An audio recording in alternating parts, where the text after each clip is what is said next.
ഭാരതം റഷ്യയോടും യുക്രൈനോടും പറഞ്ഞത് ഭാരതത്തിന് നിഷ്പക്ഷ നിലപാടല്ല, ഞങ്ങൾക്കൊരു പക്ഷമുണ്ട്, അത് സമാധാനത്തിൻ്റെ പക്ഷമാണ്, അതിൽ ഞങ്ങൾ ഉറച്ചു നിൽക്കുന്നു എന്നാണ്.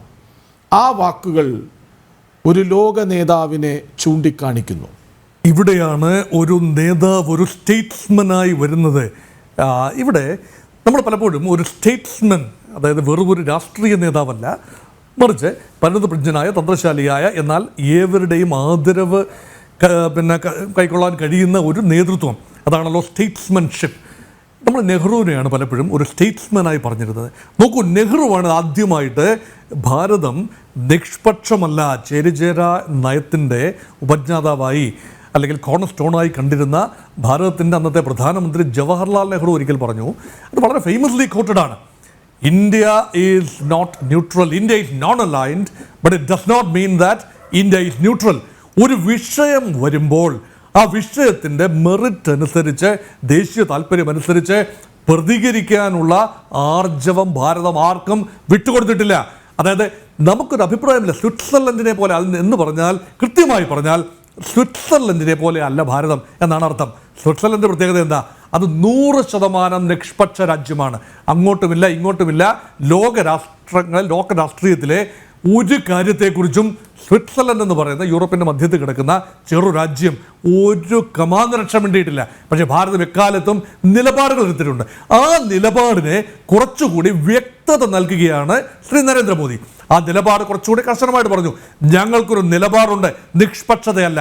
നിഷ്പക്ഷത എന്ന് പറഞ്ഞാൽ റഷ്യ അവരുടെ പാട് നോക്കട്ടെ, ഉക്രൈൻ അവരുടെ പാട് നോക്കട്ടെ, യുദ്ധം ഞങ്ങൾക്കൊരു വിഷയമല്ല എന്നതാണ് ഭാരതത്തിൻ്റെ. അങ്ങനെയാണ് നിഷ്പക്ഷത. പക്ഷേ ഭാരതം പറയുന്നു, നരേന്ദ്രമോദി പറയുന്നു, അങ്ങനെയല്ല, യുദ്ധം ലോക വിഷയമാണ്, ലോക മനസാക്ഷിയെ ഞെട്ടിച്ച വിഷയമാണ്, നിസ്സഹായരായ ഒരുപാട് പേർ അവിടെ ഉണ്ട്.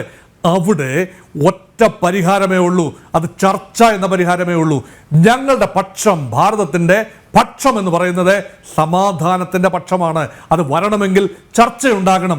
അതിനുള്ള സാഹചര്യം ഒരുക്കാൻ ഭാരതം കമ്മിറ്റഡ് ആണ്. അപ്പോൾ ഭാരതം അതിൻ്റെ വില്ലിങ്നെസ് പറഞ്ഞു. ഇനിയാണ് അടുത്ത ചോദ്യം, വില്ലിങ്നെസ് കൊണ്ട് മാത്രം കാര്യമുണ്ടോ? ഇല്ല. കാരണം പല രാജ്യങ്ങളും, ഒരുപക്ഷെ ആഫ്രിക്കയിലെ ഒരു ചെറിയ രാജ്യം വില്ലിംഗ് ആണ്, പക്ഷേ അതിനുള്ള വലിപ്പം, ഒരു നെഗോസിയേഷൻ ടേബിളിലെത്തി രണ്ട് വൻ ശക്തികളെ, അല്ലെങ്കിൽ വലിയ രണ്ട് ശക്തികളെ, വാറിംഗ് ഫാക്ഷൻസിനെ, അത് കേവലം രണ്ട് ശക്തികൾ മാത്രമല്ല, റഷ്യയുടെ പിന്നിൽ ആളുകളുണ്ട്, ഉക്രൈൻ്റെ പിന്നിൽ പാശ്ചാത്യ ലോകം ഒറ്റക്കെട്ടായിട്ട് നിൽക്കുകയാണ്. അങ്ങനെ മുഖാമുഖം നിൽക്കുമ്പോൾ അതിന് മധ്യസ്ഥതാ ശ്രമം ഒരുക്കാനുള്ള വലിപ്പമുണ്ടോ ഭാരതത്തിന്? മുൻകാലങ്ങളിൽ നമുക്ക് ചിന്തിക്കാനൊക്കില്ല. മുൻകാലങ്ങളിൽ ഭാരതം ഒരിക്കലും എത്തിയിട്ടില്ലായിരുന്നു, ആ ലെവലിലേക്ക് എത്തിയിട്ടില്ല. നമ്മുടെ ഒരു സാമ്പത്തിക ശക്തി എന്ന നിലയിലോ, നേരത്തെ ഇവിടെ സൂചിപ്പിച്ച കേണൽ ഡിന്നി സൂചിപ്പിച്ച ഒരു സാമ്പത്തിക ശക്തി എന്നുള്ള നിലയിലോ, സൈനിക ശക്തി എന്നുള്ള നിലയിലോ, അല്ലെങ്കിൽ ഒരു സോഫ്റ്റ് പവർ എന്നുള്ള നിലയിലോ ഒന്നും തന്നെ നമ്മൾ അവിടെ എത്തിയിരുന്നില്ല. ഇന്ന് ഭാരതത്തിൽ ലോക ഹൈറാർക്കിയുടെ നെറുകയിലെത്തിയിരിക്കുന്നു. ലോകത്തെ ശക്തരായ, ഏത് രീതിയിൽ നോക്കിയാലും ശക്തരായ 5 രാജ്യങ്ങളുടെ പട്ടികയിൽ ഭാരതമുണ്ട്. ഐക്യരാഷ്ട്ര സംഘടനയുടെ സെക്യൂരിറ്റി കൗൺസിലിലെ വീറ്റോ അധികാരമുള്ള സ്ഥിര അംഗത്വം ഒഴികെ ലോകത്തിൻ്റെ പ്രധാനപ്പെട്ട സമിതികളിലെല്ലാം തന്നെ ഭാരതത്തിൻ്റെ സാന്നിധ്യമുണ്ട്, ഭാരതത്തിൻ്റെ ചിന്തയുണ്ട്. അതുകൊണ്ടാണ് ഭാരതത്തിൻ്റെ വിശ്വദർശനം, ഭാരതം ഒരു രാഷ്ട്രീയ ശക്തിയോ സൈനിക ശക്തിയോ മാത്രമല്ല, ഭാരതം ഒരു കൾച്ചറൽ പവറാണ്. അതുകൊണ്ടാണ് ഭാരതത്തെ വിശ്വഗുരു എന്നറിയുന്നത്. ഭാരതത്തിൻ്റെ പ്രധാനമന്ത്രിയായ നരേന്ദ്രമോദി എപ്പോഴും അറിയപ്പെടുന്ന ആ ഒരു വിശ്വഗുരുവായ ഭാരതത്തിൻ്റെ നേതാവ് എന്ന നിലയിലാണ്. എന്താണ് ആ വിശ്വഗുരു? അതൊരു സോഫ്റ്റ് പവറാണ്. അതായത് നമ്മുടെ ആയുർവേദ, നമ്മുടെ യോഗ, നമ്മുടെ മില്ലറ്റ്, നമ്മുടെ ബുദ്ധിസം, നമ്മുടെ ഹിന്ദുവിസം, അപ്പം നമ്മുടെ ഒരു സാംസ്കാരിക പശ്ചാത്തലമുണ്ട്. സംസ്കാരം ഉറങ്ങുന്ന ഒരു നാടിന് മാത്രം അവകാശപ്പെട്ടത്. അപ്പോൾ അത് റഷ്യക്ക്, ഉക്രൈനെ ഒന്നും അവകാശപ്പെടാൻ, അമേരിക്കയ്ക്ക് ഒന്നും അവകാശപ്പെടാനാവാതെ, ഒരുപക്ഷെ ഈ യൂഫ്രട്ടീസ് ടൈഗ്രിസ് നദീതടത്തിലെ സംസ്കാരം, സിന്ധു നാഗരികതയുടെ സംസ്കാരം, ഈജിപ്ഷ്യൻ സംസ്കാരം, അല്ലെ ചൈനീസ് സംസ്കാരം, അതിനോടൊപ്പം തന്നെ നിൽക്കാൻ കഴിയുന്ന ഒരു സാംസ്കാരിക പൈതൃകമുള്ള ലോങ് സ്റ്റാൻഡിങ് നേഷനാണ്. ഒരു കൺട്രി എന്നുള്ള നിലയിലല്ല, ഒരു നേഷനാണ് ഇന്ത്യ.